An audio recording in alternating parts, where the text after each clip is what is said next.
Hello, and welcome to the Vandal Factory podcast with me, Henry Raby, and co-host Natalie Quatermass, where we talk about music, poetry, theatre, film, stand-up comedy, visual art, and the crossover with politics, protest, and activism. And this is a unedited interview with the writer, the musician, the mischief maker, and the fell runner, Boff Whalley, taken from episode 37.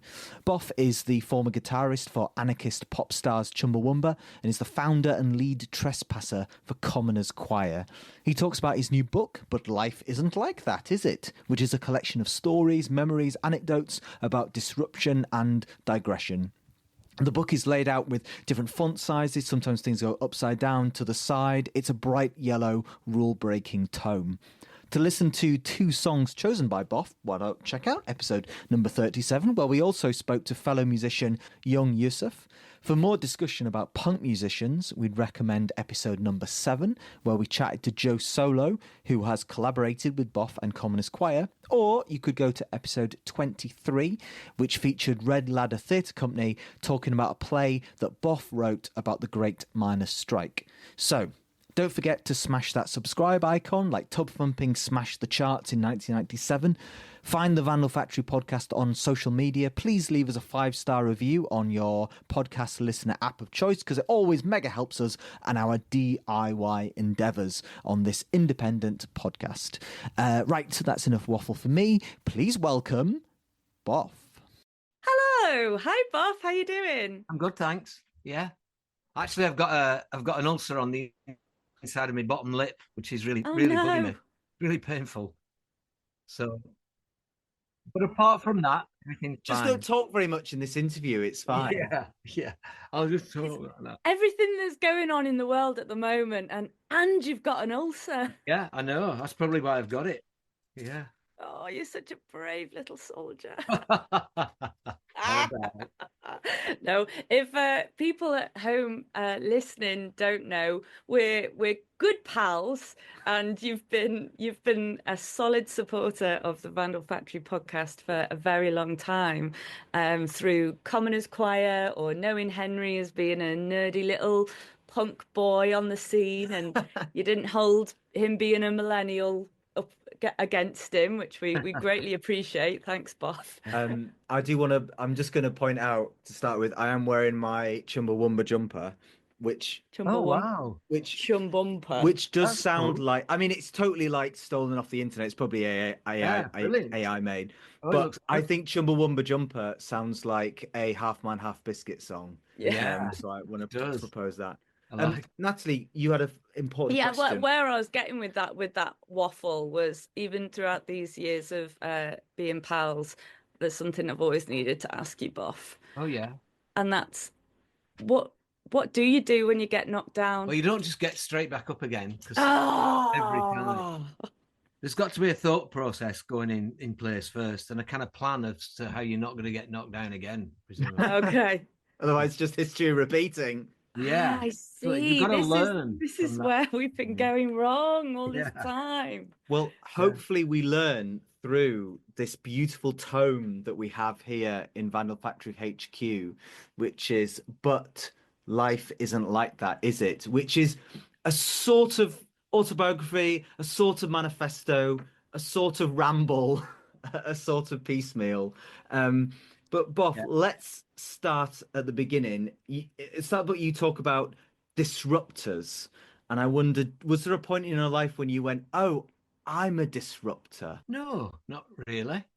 What I did know is that so one of the kinds of disruption is like being a self-disruptor, as in, like Malcolm McLaren, just deciding that's what I am. And I don't think I was ever brave enough to be as good at it as Malcolm McLaren.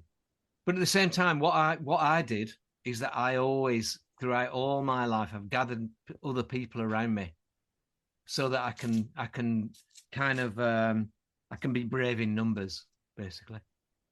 That's how I, and then I think we can be disruptive together with whoever I'm working with. And what was your starting point for writing this book? It was two things. Firstly, it was the idea that people just kept saying, especially in things like self-help books, people say, oh, tell your life as a story. And make the story of your life be full of positivity and hope and all that sort of thing. And it just kind of wound me up because I thought life is much more interesting than just following that same old story pattern. Even though I love stories, absolutely love stories, but so I wanted to just tell lots of stories that I've picked up along the way that are just weird and interesting and don't go where you want them, don't go where you expect them to go. But then the second reason was because I started that thing of going to meet people who I thought had completely disrupted my life. Even some of them people who had no idea who I was and why I was calling on them, and sit down with them and just say thank you, which is a lot harder than when you sit down with someone and you're having a cup of tea and you're having a nice chat and then you say, anyway, the reason I'm here is because I just want to say thank you. It just sounds weird. Yeah. That face you did then, that it's like that. It's like people don't know what to do with it. I just want to say thank you. Oh God, he's a bit weird. That's what It's vulnerable, isn't it? It opens up a vulnerable space. Yeah. And yet also at the same time, I think, well, that's one of the reasons we artists do what we do, is to share and to pass on and to inform and to inspire. So in some ways it should be really natural to say you affected me, because that's what art is. And yet, like you say, it's a tricky fish to get your hands on. Yeah. Tricky fish to get your hands on. It's a lovely turn of phrase. I gave him a nod for that. That was well done. But go on, tell us more about who those people were and how those conversations went, and how those conversations then led you to writing this lovely book, which is in itself a disruption of stories because it doesn't follow a typical format. The tone changes, the font changes. It's a series of patchwork stories and poems and lyrics and all sorts. So tell us a little bit more about it.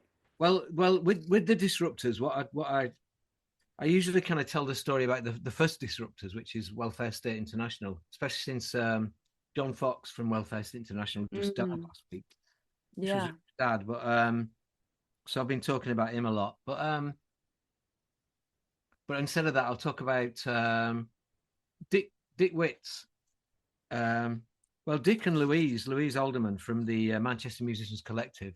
So me and Sage from Not Sensibles, an old Burnley punk band, we went to Manchester because I'd seen an advert in Melody Maker, I think, saying Manchester Musicians Collective, second meeting or something. So we went to it, not having an idea what it was, but Sage thought, maybe we could get a gig in Manchester out of it. That's all we went for, really. And it completely opened our eyes to the idea that there are people who gather as collectives without somebody telling them what to do and create things, create fanzines and gigs and all that sort of stuff. And there were all these, so it was, literally it was like people from like Buzzcocks, The Fall, whatever, all those kind of people. And they were Mick Hucknall, and they were discussing who had a van that they could borrow for a gig at the weekend, and did anybody know if they could get the PA from Band on the Wall and use it at such and such place, and who would be able to bring it back. And they were all having this discussion, and I just thought music kind of came from, even punk music, it kind of came from the music magazines and from managers and from record labels. So we didn't know about this thing. And then me and Sage, when we left that meeting, and I went to another one on my own, but we took those ideas back to Burnley and back to East Lancashire, where there were loads of fantastic people who were really good at organising, who kind of set it all in motion. But it was so inspiring, so incredibly inspiring, just the idea that you can actually do gigs and fanzines and everything yourself. It wasn't a given back then, absolutely not at all. If you think about Buzzcocks being basically the first real, I know Desperate Bicycles did it as well, but Buzzcocks being the first kind of punk band to make their own single, just because they had some money that Pete Shelley's gran had left him when she died or something, I can't remember. And they didn't even, didn't go to a record label, just set up their own. It was an absolute revelation. And so we went back, and Simon from from Burnley, from the arts organisation there. He said, well, we'll set up a record label and we'll have a musicians collective and we'll find somewhere to have gigs. And so that was amazing. So I went to see Dick first, and in Brighton. And again, he'd no idea who I was or why I wanted to meet him. And I said, I just want to say thank you, and this is why. And I explained it to him, and he said, and he was really lovely. But he said, actually, the person you should be talking to is Louise Alderman, because she was a big part of it, because she worked somewhere where we could use a photocopier, and she used the phones, and she set up loads of the gigs and all that sort of thing. And it was really interesting because I thought, oh yeah, of course, as a 17-year-old boy in Burnley, it wouldn't have occurred to me that a woman would be organising it. I just assumed, well, of course it's Dick Witts, because he was in a band called The Passage, and he'd been on telly a couple of times introducing, pop groups on Granada. So I just assumed it was Dick, and he said, no, go talk to Louise, and that that taught me a lesson as well. I was like, oh right, okay.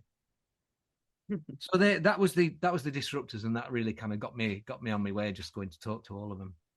How did the format of the book come about? So the idea of it being patchwork and not just being a linear story, and as you say, reading like your common memoir or a self-help book. Heaven, if you did a self-help book, Boff, I'd buy it. It would, yeah. It would just be saying, it's not a bad idea. Yeah. Well, the idea of self-help is you don't need to read a book to do it. But anyway, yeah, that's a good point. Join a choir, number one. Yeah. I've always thought that the way stories are, I love the story form. I love the old Aristotle, 5-act structure, 3-act structure, 7-act structure, all that stuff. And I think it really works. It's brilliant. But if you go to, if you're in the pub and you're telling the story to someone, you don't go, hey, I've got a story. And you start it, and then you go through the acts, and you come to a nice, and by the way, here's the protagonist, and this is where he's going to get to the denouement in a minute. Yeah, like, there's the inciting incident. Although you say that, but we've got a couple of neurodivergent friends whose stories just go on and on and on and on and on and on and on and on and on and on, and so we taught them the habit of saying, and that's the end. That they know they have to come to consider now. Yeah. That's all in all of our habits, in all our little anecdotes, we tend to go, and that's the end. And that's the end. Well, one of the good things about being in a band has always been that I kind of learned to just talk along the way to audiences. And what you can do with audiences is that with a band is that or with any kind of music, you go, here's a story, blah blah blah blah blah, like it's going on, and then in my head I'm thinking, no, I've no idea where this story's going and how it relates to anything. So what am I going to do? And if you're a stand-up comedian, you've like worked it all out so that you know where the punchline is. But I just start talking, and then when I'm talking, I'm thinking, what do I do with this? But if you're in a band or you're playing music, you can always go blah blah blah. I'm talking about Kessler's Voices, new poetry from prisons, and this song is called Certificate of Posting, and that's your punchline every time. Hey, a song. So it's really interesting with a book, because I thought it'd be nice to write a book where it doesn't go, here's the end, here's the punchline, or is a nice neat ending, boom. But it just kind of leads on to something else, because that's what you're doing in a pub. You start a story, and then somebody else interrupts you, and then somebody else takes it somewhere else, and then you suddenly think about something else while you're talking, and that comes into it, and that's life. You're about to embark on a tour of America, and we just wondered, Boff, like from your various times over in America and what you're sort of expecting to go over now.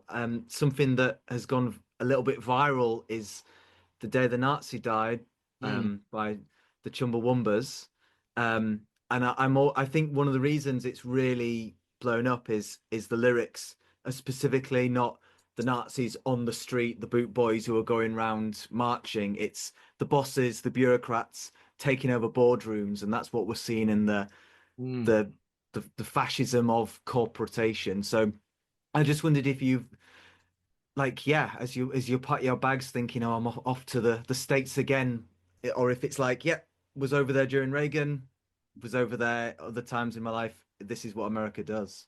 Oh no, I think it's really different this time. I've definitely been more aware of thinking what am I going to say at Homeland Security?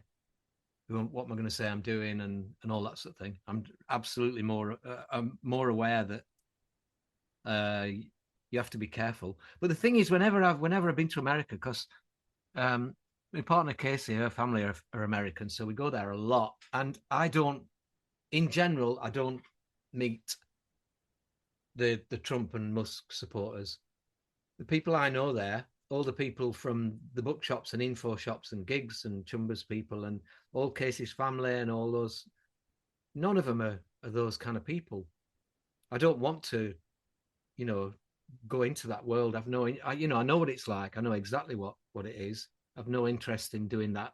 Hey, let's try and reach out the hand of friendship and see if we can, sway each other's minds. I just think, no, bollocks to that. I'm too old for that. I want to celebrate the people on our side who are doing really good things in the hope that becomes, bigger and more powerful, rather than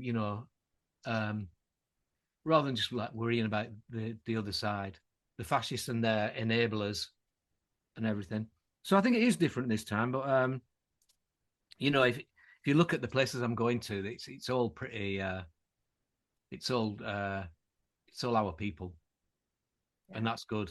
And what one thing I can do is kind of be able to say to people, look, we know what's going on over here, and don't just think that Britain is, Donald Trump's friend Keir Starmer. Where half of the people in this country are absolutely against all that sort of thing. It's funny actually that the whole Keir Starmer thing, where he goes and he gives a letter from the king to Donald just so he can butter him up. Oh, and he's obsequious, smarmy smile when he did it. Yeah. He was so proud to be able to give a letter from the king. But as soon as he was out of the room, Donald Trump was like, "Yeah, fuck that about not giving them the tariffs, not tariffing Britain. we're going to do the same with them, same as everybody else." So the so-called special relationship is an absolute farce, obviously. Yeah, but I'm looking forward to it. I'm looking forward to going because I think it is a weird situation, and it is much more extreme than Reagan Thatcher era. Weirdly, I thought that was as bad as it would ever get, and here we are. It's absolutely awful. And the thing about the day the Nazi died, kind of blowing up on social media, I think he's great because it's kind of people recognizing. It's actually, let's openly use the words, fascism and Nazi, rather than talk about far right or conservative or whatever.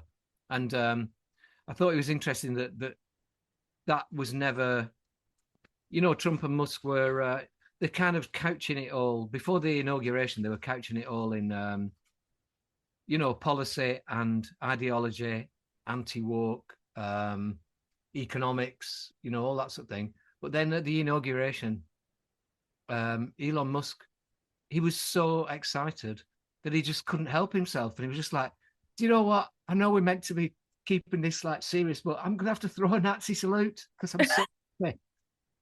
And he just could not help himself. He's like, I'll throw one. I might as well throw another one. Whoa. He's like a cheeky schoolboy that's just delighted, like he's like can get away with it, and whether he whether he literally is in his head going, I am a Nazi, or if he's like, I just wind people up, it doesn't matter. The fact is he's still doing that on that stage and that platform. But something to bring it back to the stories we tell. We're always talking about and not to be melodramatic, but I think we are living through an end time. This does feel like the end of that. There's only one direction that the planet as we know it, this period of life can go in, and that's whether you look from a climate perspective or you look from a neoliberal perspective, or and now people with Trump kind of ripping up the rule book are talking about it from a like post-World War international global status quo. Those relationships, he's just ripping them up, and kind of those of us on the left and on the ground are not surprised. We're like, yeah, we know we're living through the end times, and we're constantly talking about new ways of telling stories. So like one of my favorite books I always go on about is where it talks about the work to do in the ruins and being like, we're still gonna live through it. We don't know what's next. We Yeah. can't picture it Mm. because it's unlike anything that's ever happened before. But we need to find new ways of telling stories in order to get there. And that's the work that we need to be doing now. And it can't just be a let's repackage what was good 40 years ago or 50 years ago or 100 years ago. It's got to be something that's fit for the next 200 years because someone's going to be there, whether we're there or not. That's brilliant. That was great. I totally agree with all of that. Brilliant. The book is called. Thanks, Boff. The book is called "At Work in the Ruins." For me, no, well, Boff was agreeing with the me. listeners are going, "What was the book?" Yeah. Work to do in the ruins. Yeah, by Dougal Hine. By Dougal Hine, Boff. But anyway, you were agreeing with me profoundly, profusely. Yeah, no, it's great. That's that. I don't know if you've been following Rebecca Solnit on social media during all this stuff. Yeah. She's absolutely stepped up, and I just introduced her to my students last week. So good, because she's a beautiful, kind of eloquent writer. But since the inauguration, or in fact before it, she's gone, right, there is work to be done here. That's not just me writing nice, brilliant books about. She's like, I'm gonna chase this every single day, and it's remarkable, and I absolutely love it. It's fantastic. But I think that when you say end times, there is an argument that it's the end times of capitalism. Yeah. And the big problem is that if we were just trying to get rid of fascists and oligarchs and all that sort of stuff, that would be one thing. But what we're actually also trying to do is put the brakes on so that we don't actually destroy the earth at the same time. That wasn't a situation ever before. This time, if it goes too far, we really are messed up. So yeah, and I believe, I don't know what you think, I think that things will change, and that enough people will wake up and go, okay, now we can see where this is going.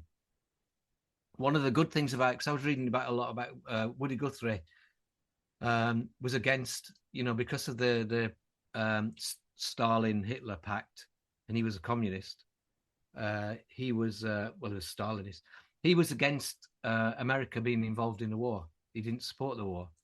And but then when it became clear what Hitler was actually up to, he woke up and kind of went, right, okay, I'm going to join the army. I'm going to start writing songs about fascists and Hitler and everything. And he actually supported in one of his columns Hitler marching into Poland and taking over Poland.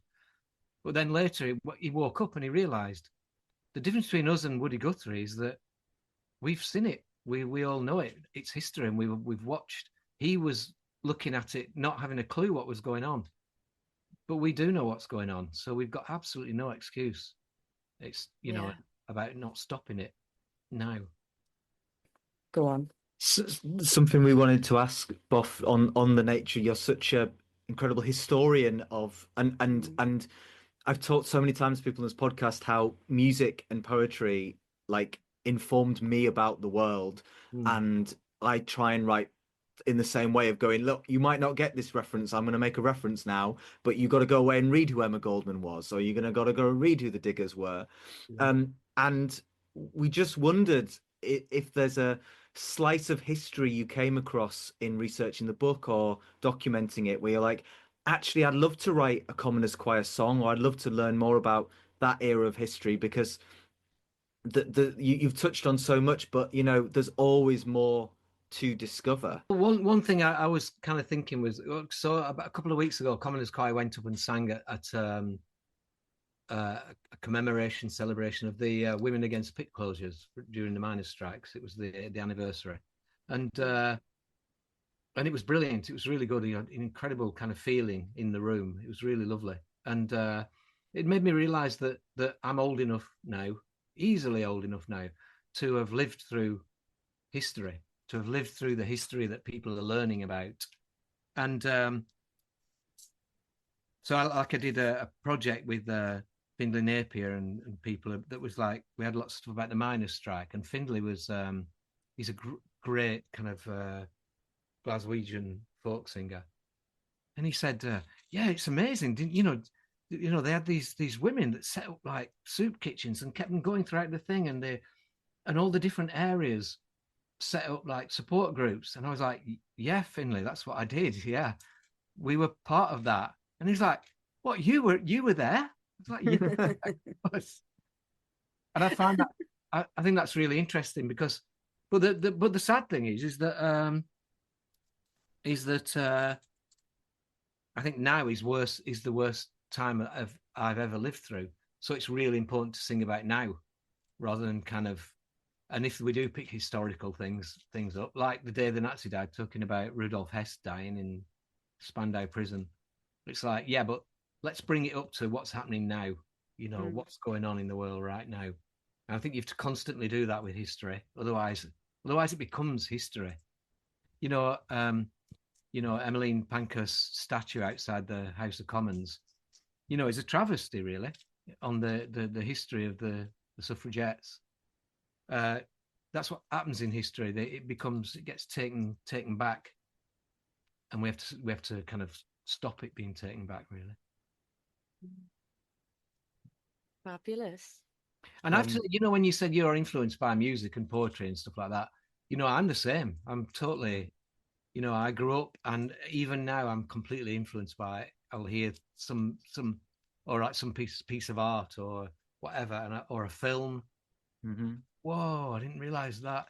I've been listening to podcasts, things like Tim Harford and I don't know who else is there, and these Malcolm Gladwell, and I'm just learning all the time about things that I didn't know about, historical things. You know, yesterday I was learning that, just driving along yesterday, I was learning about how there are lots of animals who have a much broader visual color spectrum than we do. And there's like some fish that have, their rainbow is about 4 times as big as ours and things like that. Wow. They have colors that we don't know about. And, you know, stuff like that. I just think, oh, I love this. I love finding Shall I things. tell you, do you want to know a fun fact about fungi? Oh, yes, please. The fungi kingdom, and it is a kingdom, is more diverse than the animal kingdom. That's brilliant. What? And the animal kingdom has got elephants and like teeny weeny little like mollusks in it. That is amazing. Isn't that amazing? Yeah. Who's the king of the mushroom kingdom? Well, is it you, Natalie? Are you the fungi king? Or queen? Or queen. Have you seen the I've forgotten his name. Sheldrake. Nathan Sheldrake. He makes music, and he writes about fungi.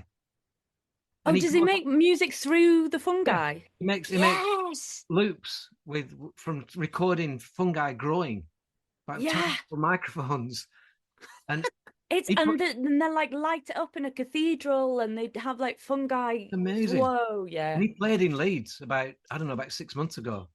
Mm. Just incredible. And he has all his machinery around him and samplers and keyboards and everything. And he's an absolute total nerd.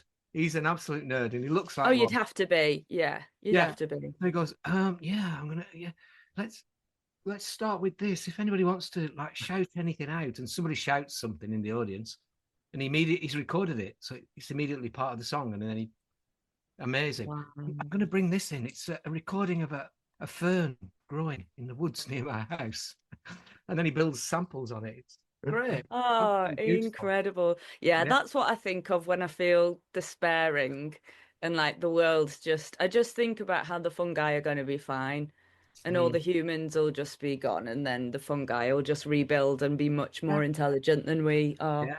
Imagine if Nathan's in the studio with the mushrooms and he's recording them, and they go, that just didn't sound right. Can we do another shiitake, another shiitake, another it would work better.